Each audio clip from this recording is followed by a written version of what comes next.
around the world as May Day, a day of international working class solidarity.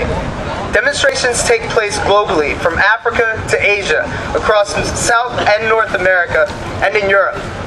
May Day was officially adopted as International Workers' Day at a meeting of the Marxist International Socialist Congress. Its focus was the campaign to win an 8-hour workday for all workers. The events inspiring May Day, a wave of strikes and demonstrations for a shorter workday, followed by the Haymarket Square killings in Chicago, occurred in the United States in 1886. The immediate outcome of that first wave of demonstrations was a tremendous setback for the labor movement in the short term. But the working class eventually turned the defeat into a victory for generations of workers. All over the world, May Day continues to symbolize the international struggle of the working class against the capitalist system. Since the mid-1930s, when U.S. labor unions won legal recognition, the capitalist class was forced to accept their right to exist. But they have worked tirelessly ever since to prevent union organizing, weaken existing unions, and destroy individual unions. Rather than a full-on frontal assault to eradicate labor unions as a whole, which they knew could spark a potentially radical backlash from U.S. workers, they opted for the gradual erosion of union power. Since the deindustrialization began in the 1970s, labor has been in crisis.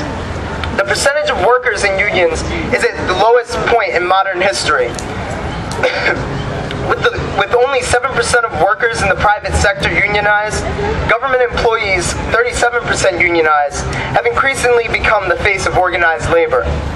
In spite of the right-wing assault, the situation is not all doom and gloom. The inspiring occupation of the Wisconsin Capitol has stirred labor unions everywhere. There is not yet a clear strategy to show the way forward, but Wisconsin has shown that workers are willing and ready to struggle.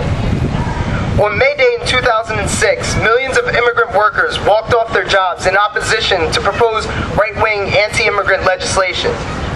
These marches were not only the largest coordinated protests in U.S. history, but the most significant workers' actions to take place in decades, and were tantamount to a political strike.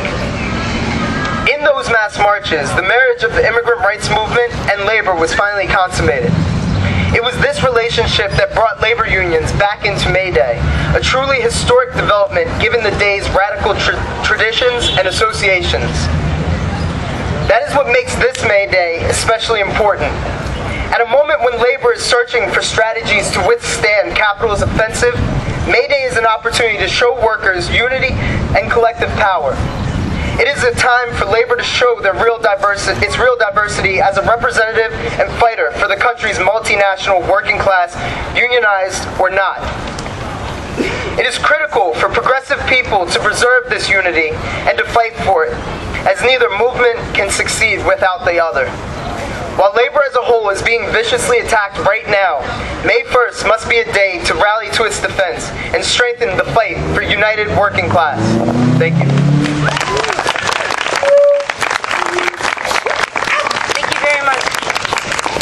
Our next speaker is Nicholas DePhillips.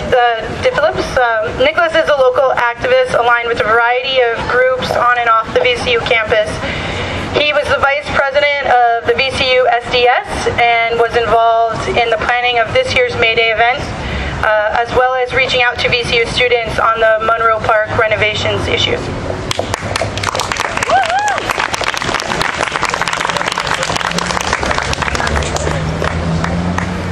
So I was invited here today to talk about student activism, and given my introduction, you'd think that's something I know a lot about, and it is. And I think student issues are very important, but I could just stand up here and give you the whole rant about how tuition is going up and money for grants is being cut, but you've heard it all a million times. And I think the solution lies not so much in complaining, but in when students, as young people, recognize their position in the broader hierarchy of this country. Young people who entered the workforce after high school, instead of going to college, face a lot of the same challenges as university students and graduates, such as the fact that the unemployment rate for my generation is now reaching 20%. And kids in high school who are just trying to get their lives started working their very first job, are often abused by their bosses simply because they're young and don't know their legal rights in the workplace. Yeah.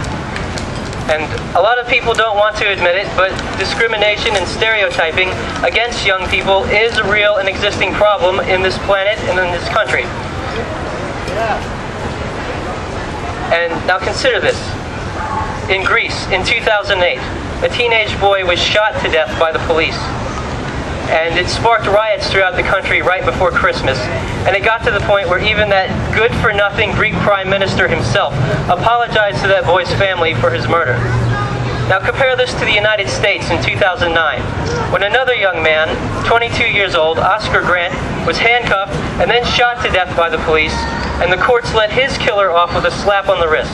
And my point here is that in the United States, young people are valued less. But I have a plan.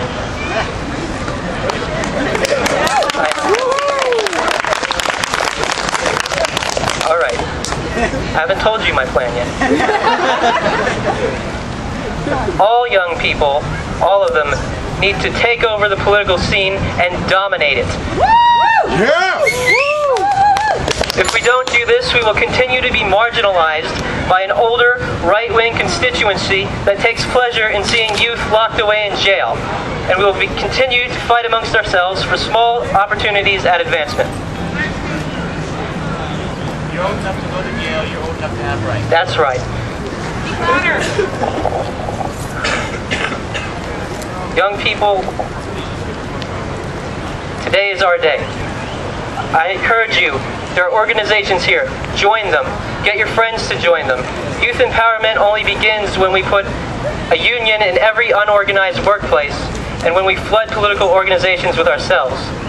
But it can only be achieved by a total revolution that only youth have the power to decide. Because as the lessons of Tunisia were taught to us a few months ago, young people are the heart and soul of revolutionary liberation. And that when the kids are united, they can never be defeated. Thank you.